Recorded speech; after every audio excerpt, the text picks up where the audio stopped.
Mga kabunyog, mga kababayan, welcome sa isa na namang episode ng ating Attorney Enzo Bunyog. Ayan, mayroon na naman tayong naka-line up ngayon na tatlong topics. Kaya huwag kayong aalis, tapusin nyo ito mga kabunyog. Maganda itong ating pag-uusapan ngayon. Una, sabi ni Baguio City Mayor na ngayon ay advisor ng binuong Independent Commission for Infrastructure, dapat kahit na hindi na speaker si Martin Romualdez, at kahit yung iba pang officials tulad ni Saldico at iba pang matataas na officials, dapat imbestigahan. Dapat imbestigahan ng nasabing komisyon. Tama lang naman. Mamaya, pag-usapan natin. O ito, ha? Si Sara Duterte. Ha? Ha? Sabi ni Sara Duterte, binaboy daw ang budget. Kitang-kita raw na binaboy ang budget. Ayon kay Sara yan, ha? Ang tindi mo, Sara. Panghuling topic natin, yung weirdo na congressman ng Dasmariñas, bata pang congressman, 26 years old lang yata yon, si Kiko Barsaga. Hindi natin alam kung anong drama, parang siraulo kanina. Nakikita niya na nagmi-meeting doon sa loob ng opisina ni Martin Romualdez. Nandun din siya sa pinto, sa labas. Siyempre hindi naman siya papasukin. Naghihintay lang, nandun sa labas, parang aso. Parang siraulo talaga itong si Kiko Barsaga. Anyway, mas pagkwentuhan natin mamaya. Tama naman itong sinabi ni Mayor Benji Magalong. Si Mayor Benji Magalong, alam naman natin na appoint bilang advisor nung kabubuo pa lang na Independent Commission for Infrastructure. Sabi ni Mayor Magalong, ang pagkakasabi ni Mayor Magalong, sige basahin natin ng eksakto. Ang sabi niya kasi, dapat yung mga officials, matataas na officials, halimbawa kahit na, siyempre tinutukoy niya kahit si Martin Romualdez na hindi na speaker, sabi dito, it is better for Romualdez and top execs to face ICI inquiry. Tama naman, kahit na nag-resign na si Romualdez bilang speaker, dapat na harapin niya pa rin. Sa bagay, yun naman yata yung reason bakit siya nag-resign. Pero hindi lang dapat si Romualdez, pati si Saldico. Tama nga yung sinabi ni Congressman na Ronnie Puno.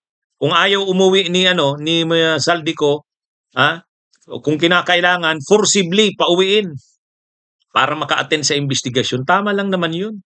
Kasi mawawala naman yung mawawala ng visa at prestihiyo yung komisyon na yan na binuo ng Malacanang o ng presidente.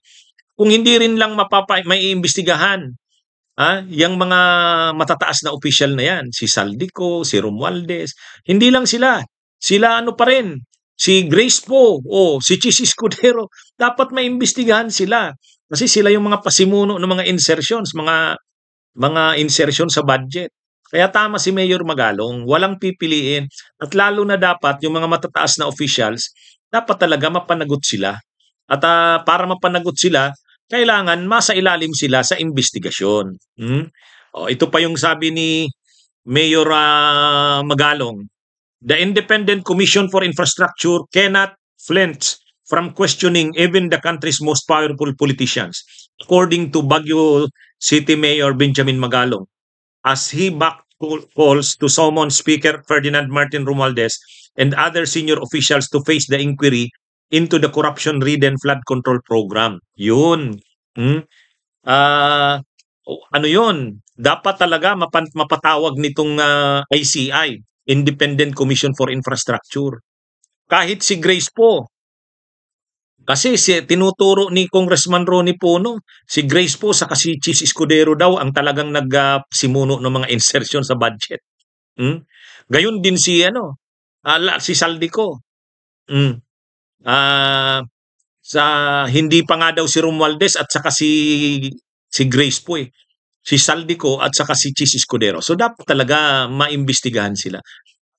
Itong mga officials na ito dapat maimbestigahan. Hindi lang sila, kahit si Mark Villar nga dapat din maimbestigahan. Kasi ang saklaw ng investigasyon ng nasabing komisyon yung nakaraang 10 taon mula ngayon, ibig sabihin 2015. Kung kasama ang 2015, ibig sabihin kasama yung 2015 to 2022. yung panahon ni Duterte kasama. At ang secretary ng DPWH noon ay si Mark Villar. Kaya dapat wag nilang isipin na kahit pa yan senador, hindi pwedeng hindi ipatawag ng Independent Commission for Infrastructure. Kahit si Chis Escudero, kahit si Mark Villar, dapat magpaliwanag sila. Kahit nga si Cayetano eh. Bakit naman si Cayetano? Dahil dun sa Taguig, 1 billion din ang halaga ng proyektong inilagay dun sa flood control at ang nag-implement din nun ay yung St. Timothy Construction ni Diskaya at saka yung Alpha and Omega. O kaya hindi rin libre kahit si Cayetano. Kahit si Bongo, yung involvement niya rin ng mga construction companies ng kanyang pamilya doon sa Davao. Ay 'di ba nung 2017 yata nagkaroon ng joint venture pa yung construction companies ni Diskaya at yung sa pamilya ni Bongo. Yun, dapat hindi talaga palibrehin yun. Ang problema kasi, ang sinasabi ng Kamara, hindi nila pwedeng ipatawag ang mga senador sa investigasyon sa Kamara kasi interparliamentary courtesy. Ganin dun yung sinasabi sa Senado. Hindi nila pwedeng ipatawag yung mga kongresista doon sa pagdinig ng Senado kasi interparliamentary courtesy. O ngayon, kung ang magsasagawa na ng investigasyon ay itong independent commission, wala nang interparliamentary courtesy dyan. At saka nakalagay doon sa mga powers and functions ng nasabing independent commission na may kapangyarihan silang isumpina, patawag, kahit mga matataas na officials ng gobyerno o siyempre kahit senador, kahit congressman. Dahil independent commission yan. Kailangang irespeto yung ganyan. Kaya tama yung sinabi ni Mayor Benji Magalong, si Speaker Martin Romualdez, kahit na nag-resign na, dapat imbestigahan. Yung mga matataas na officials, ganun din. Dapat ding imbestigahan. So tama lamang ang ganyan. Itong si Sara Duterte. Nag-appear si Sara Duterte sa pagdinig ng Kamara para pag-usapan ang budget ng kanyang opisina, yung Office of the Vice President.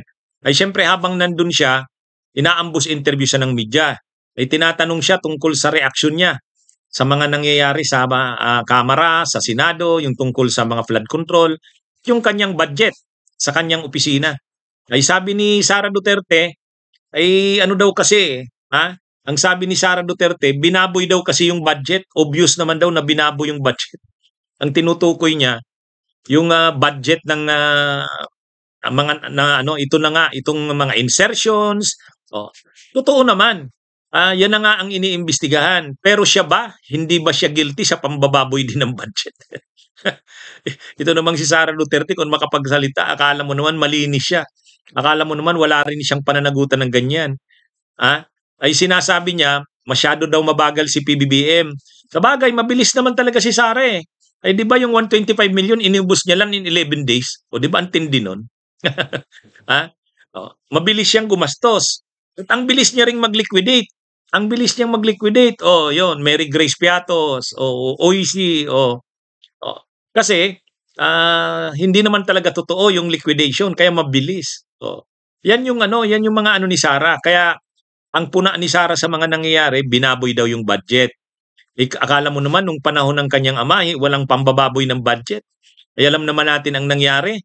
Yung pundo sa COVID, grabe ang anomalya, di ba? Yung sa Pharmally. Kaya yung overpriced na laptops, marami.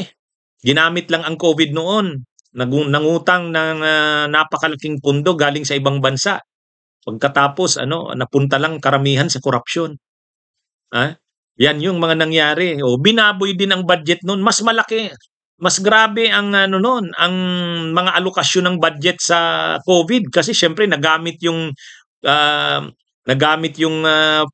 pandemya para makapag-allocate ng pangutang. Noon grabing utang ang administrasyon Anong ginamit niya justification sa pangungutang? Yung COVID mismo, yung pandemic. At pagkatapos makapangutang, ang inutang sa panahon ni Duterte ng kanyang ama, sobra-sobra. Kahit pagsamasamahin ang inutang ng mga nakaraang administrasyon. At yung budget na yon, napuntang karamihan dun sa katiwalian, Pharmally, overpriced laptops at iba-iba pa. Tapos sasabihin ngayon ni Sara Duterte, binaboy ang budget. Hindi natin pinagtatanggol ang administrasyon ni Marcos dahil totoo naman, maraming ang anomalya sa budget sa ilalim ng Marcos. No? Pero yung sabihin ni Sara na parang yung panahon ng kanyang ama ay maayos ang paggastos ng budget ay at saka kaya nga siya ini-impeach kasi marami siyang mga hindi maipaliwanag na paggastos. Katulad nung confidential funds. Kaya nga siya sana ini-impeach eh. Ay kaya lang iniligtas siya ng Korte Suprema, iniligtas siya ng mga alyado niyang senador. Kaya hindi siya napanagot. Pero kung natuloy yung impeachment trial, lalabas doon. Ilalabas sana doon yung bank accounts niya o makikita doon gaano kalaki ang laman ng kanyang bank accounts. Ilan ang pumasok sa ganitong araw. O yun. Siguro, dahil hindi niya kayang sagutin yun, gumawa talaga sila ng paraan na hindi na matuloy ang trial. Tapos ngayon magkukomentaryo si Sara na binaboy daw ang budget sa ilalim ng gobyerno ni Marcos. Totoo yun. Nakita naman talaga natin yung mga budget, lalo na sa flood control sa ilalim ni Marcos, 2022 to 2025, grabing anomalya. Yan na nga yung pinag-uusapan ngayon. Pero hindi ibig sabihin niya na yun sa panahon ng kanyang ama ay maayos, matino. Kung makapag-komentaryo siya, akala mo naman matino yung panahon ng kanyang ama. At kung makapag-komentaryo siya, akala mo naman siya rin malinis din. Siya nga mismo pinapanagot doon sa mga anomalya rin na kanyang nagawa. Ito namang si Congressman Barsaga, itong Kiko Barsaga, bata pang congressman ito, nakukuha niya ngayon yung limelight, kasi sikat na sikat siya. Kaya lang sumisikat siya ngayon sa kawirduhan. Tapos kanina habang nagka-caucus doon sa opisina ni Martin Romualdez, nandun yung mga leaders kasi pag-uusapan na nga yung pagpapalit ng liderato. Hindi naman siya imbitado doon, hindi naman siya doon kasi hindi talaga siya pasukin doon. Kinakalaban niya ang speaker Nandun lang siya sa pinto. Naghihintay sa labas. Nang hindi siya pinapasok, kumuha ng upuan. Yun, nakita niyo sa picture, naupo doon sa labas ng opisina ng speaker. Dapat daw papasukin siya kasi rin daw siya. Magko-contribute daw ng ideya niya tungkol sa pagpili ng speaker ng Kamara. Talagang weirdo rin, parang siraulo rin tong si Barsaga. Pero natutuwa siya diyan. Sabagay, nakukuha niya ang media, attention, yan yata yung habol niya Yan yata yung habol niya. Alam niyo, okay naman sana itong ang mga pinaglalaban nito ni Barsaga na si Romualdez nga ay mapanagot din, maimbestigahan. Tama naman yun. Kaya lang, yung problema niya, pag tiningnan mo na yung background nito, nung eleksyon ng 2022, yung ama niya, yung yumaong Congressman Pidi Barsaga, Leni yun. Habang nagsasalita sa stage, i-endorse si Leni, umakyat ito. Pag akyat doon, sinabihan yung ama niya, kunin ko nga, patingin nga yung lista mo. Tapos, hindi man lang ginalang yung ama niya, matanda na yun Tapos, inanunsyo niya, bakit Leni ito? Hindi Leni, dapat Marcos. Kaya Marcos Duterte talaga siya. At ngayon, sa tingin natin na nag-aaway na ang Marcos at Duterte, parang Duterte ito. Duterte talaga ito. Kinakalaban niya si Vico Soto, kinakalaban niya si Lacson, kinakalaban niya si Senate President Soto. Lahat kinakalaban. Ngayon, dahil nga talaga mainit ang issue kay Martin Romualdez, di syempre, ang mga tao, talagang yung galit ng tao sa korupsyon, lalo na yung hindi nagpapaliwanag ang Kamara, sila Romualdez, sila Saldico, talagang ang tao galit na. Ngayon, umabot na sa punto na nag-resign na si Martin Romualdez. Kasi hindi na rin kayang proteksyonan kahit ni PBBM. Madadamay na. Nasisira na ang Kamara, nasisira na rin si PBBM. Naobliga na si Romualdez na mag-resign. Ngayon, syempre, tuwang-tuwa itong si Barsaga. Sabi niya, dahil siya raw ang naghamon kay Martin Romualdez, at nanalo daw siya, dapat siya daw ang gawing speaker. Sira ulo talaga. Tapos alam niya na nandun yung mga leaders ng Kamara ng iba-ibang political parties nagmi-meeting sa loob ng opisina ni Martin Romualdez. Pumunta rin doon. Kaya lang siyempre hinarang siya ng gwardiya doon sa may pinto. Dahil hindi siya pinapasok, kumuha ng upuan. Ayan, naupo. Nandiyan, kita niyo sa picture. Talagang parang sira ulo nitong si Barsaga. Parang siraulo rin ito. Siya daw dapat ang karapat-dapat maging ano, speaker. Kasi daw siya yung humamon sa speaker at natalo niya ang speaker, so dapat sa kanya yung pagiging speaker. Ha? Okey sana ang kabataan ano? Okey sana yung, palaban ka bilang kabataan. Kaya lang, ito naman ang kabataan na palaban na weirdo naman, parang siraulo, eh. Pero sabi niya, hindi naman daw siya siraulo. Ha? Hindi raw totoo 'yan. Maayos daw siya, matino daw siya. Ewan natin dito kay Kiko Barsaga, hmm.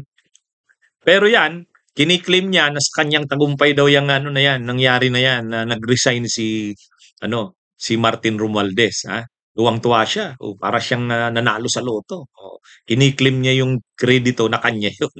Ah, anyway, abangan natin ang susunod na kabanata.